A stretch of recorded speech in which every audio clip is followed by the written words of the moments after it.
My name is Tyler, and this is the Professional Network. I'm here with a good friend, Matt, and I'll turn it over to you to introduce yourself. Hey, I'm Matt. I'm 29 and I'm located in the Denver metro area. Wonderful, wonderful. Glad to have you on. So let's go ahead and kick it off. You tell me a little bit about your role, what do you do, and then kind of what do you bring home every year? Yeah, so I do a couple different things. I work as a VC fund admin, so I'm an outsourced CFO for about 10 clients, a little over a billion AUM through all of them. And then I advise for startups on the side. Um, for that, I usually take equity over cash just to make things easier for them and make it so we both have skin in the game. I won't disclose my exact salary, but I will say all in from all sources of income, north of 200K. Wonderful. And then for our guests, can you break down what AUM is? Yeah, it's assets under management. So how many dollars I have to oversee and deal with our clients. Wonderful, thank you. How did you discover your role? Funny enough, I was a public accountant in DC, doing the typical tax and audit situation for a while, a little bit of financial consulting. I wanted to move out to Colorado because I had grown up skiing here, and a private equity job came up, and I said, that sounds cool. Asked around a little bit, turned out to be alternative investing, accounting, got into that, and then got picked up by my current firm because I excelled at my first firm and haven't looked back since. And venture capital is a lot more fun than private equity just because you're working with younger companies that are smaller. It's a little bit more exciting. It's getting to see Uber and Twitter and everybody before they are who they are. Right, yeah, a lot more exposure to the actual operations of the company, I imagine, than the auditing side ever was. Yeah, Awesome. a lot more fun. Awesome. So you went to college. What did you major in? I was going to major in biology because my dad wanted me to be a doctor like him, and that did not go so well. On the side, I was doing accounting, so I just figured why not throw in finance. So I actually ended up double majoring in accounting and finance. Wonderful, wonderful. Would you say that college helped you land your current role? It did. I think for accounting, you kind of have to have an accounting background at a lot of places.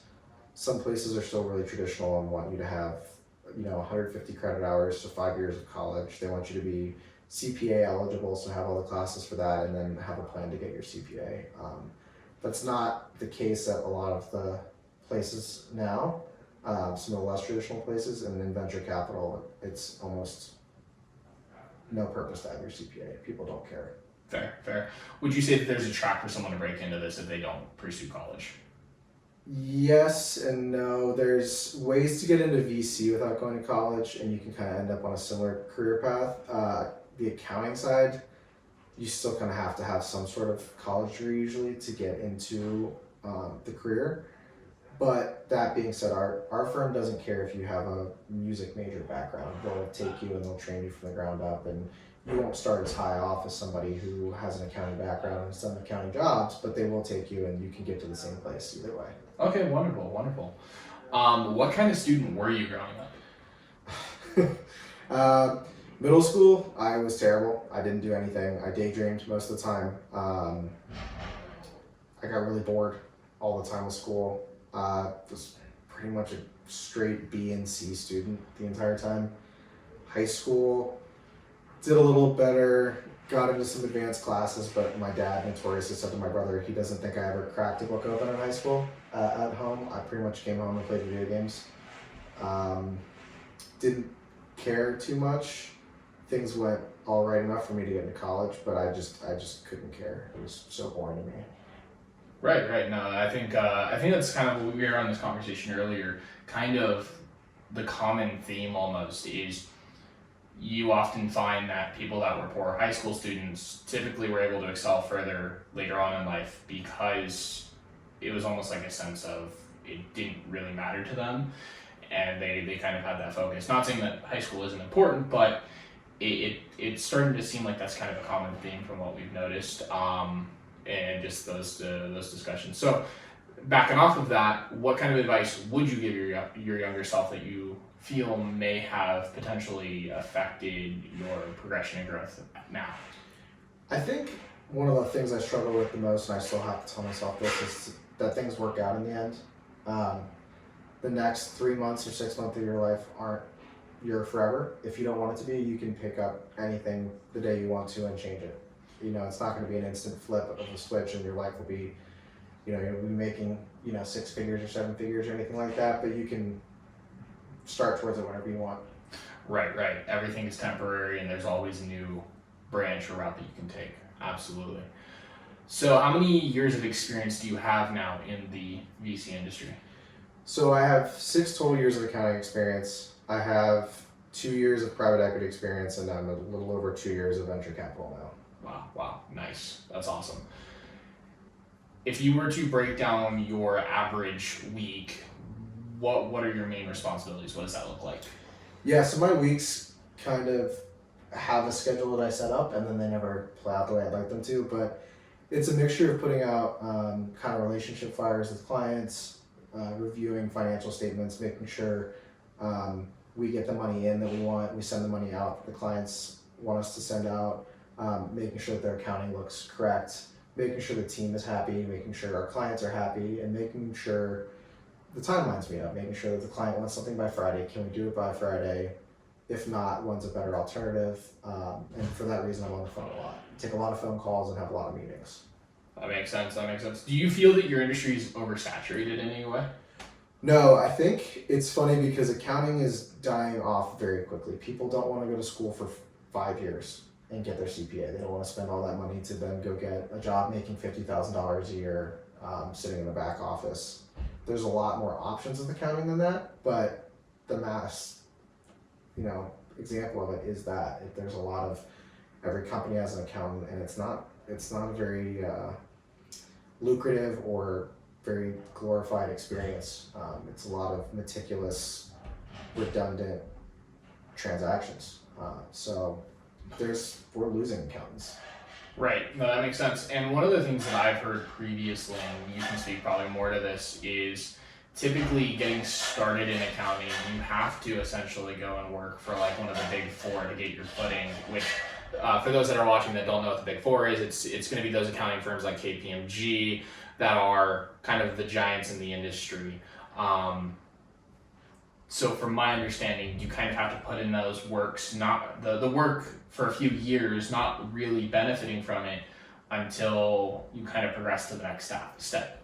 Yeah, and I have some friends that went that route and they're still doing it and they love it. I have some friends that went that route and hated it. I didn't want to go big four from seeing how some of my friends were treated. And I mean, you're working 100, 120 hours a week, 4 months out of the year. I did that. At my first firm, I probably worked at least 80 or 90 hours a week. Didn't see the sunlight one year, I remember, until June. And you have to put in a lot of work, and you're not paid hourly. Like, you're paid far less than minimum wage. Right. For quite a while, you have to stand out, you have to stick through it. And that's kind of the route that people go, is they want to go big four. Because it's almost like going to an Ivy League for some. It's a stamp of approval that just tells your next employer, hey, you worked at a big four company. There's a baseline for what we know you can do. So we don't have to vet you. We don't have to put in the extra work. We just know that you're at least some quality coming from a big four firm. So that's why people do it, because it's just adding another step to their career to add safety. Right, it's grueling, but it pays off in the long run. Wonderful. So what are some of the special perks of your job? I get to see some really cool deals. I get to work with some really smart people. I get to work with some people who started AdSense at Google, some people who were high up at YouTube before it was acquired. I get to work with some of the people on Shark Tank. Cool people, cool insights, and then just the companies they invest in. If I pry a little bit, sometimes in the calls I'll be like, oh, what does this company do? Or how do you think about the future of this company? And they'll be telling me about, like I said, companies like Twitter and YouTube and Google and Uber before they were who they are. So you kind of get to see what their struggles are, how they're thinking about the company, what they think the company's going to do, what impact it's going to have on our lives in 5 to 10 years in a lot of different industries. So that's a great perk. And then the work-life balance is great where I am now. Wonderful. That's exciting. So on the flip side of that, what are some of the particular difficult aspects of your job? Some of the personalities. When you have people investing hundreds of millions of dollars, there's a lot of pressure. That pressure gets pushed down to everybody around them. We are some of the biggest people that face pressure because you have to be sending out you're going to be sitting on $100 million. It better go to the right people. It better be on time. When you're asking for money from investors, it better be the right amount of money. It better be for the right purposes. It better be well explained. And then financial statements and reporting. I think people couldn't care less about their audits when they come out, but you can't get your taxes done till your audit's done. So we have, investors with hundreds of millions of dollars asking, where are my taxes? I need to file my taxes, and I'm waiting on you guys on this thing. And we're like, well, we're waiting on an underlying investment. We can't do anything, and we're kind of the point of friction always. Even when we're not the tax preparers, we're not the auditors, but they treat us as if we're somehow in control of all of the situation at all times. Right, that makes sense. A lot of people want to put the tail before the dog. Yep. Yeah, no, I absolutely understand that. So then, all right, let's go and shift back a little bit and talk a little bit more about you. Tell us about you. Do you save and invest? If so, what is your target goal? Yeah, being an accountant, I've always been a big proponent of at least hit your matching with your 401k. It's free money. If your company's going to pay in 5%, if you put in 10%, then it's totally worth it. You can learn to live without that money. Other than that, I like to invest a little on the side. I always have, just picking my own stocks and putting money in here and there. And then I want to get into real estate, and I'd like to get into venture capital and invest there as well at some point. But I think investing has two great purposes. One is saving money for later. Two, it's teaching you how to not spend money that you already have, so you live your life at a lower means than you really need to, so that when a situation does arise, you're not terribly uncomfortable paying for it.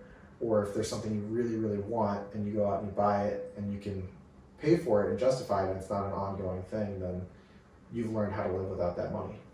Right, no, I completely agree. Always take that match, and the worst thing that's going to happen is you're going to have more money for retirement earlier. So I completely agree. And then also diversifying your portfolio, which you're already way ahead of, which is great. What advice would you give to someone who's interested in breaking into your industry? Take a chance. I did. Especially this current job I have, I took a chance applying for it because it didn't exactly line up. They wanted 7 to 10 years experience, and I've been out of college for 5, with 2 of those years being applicable.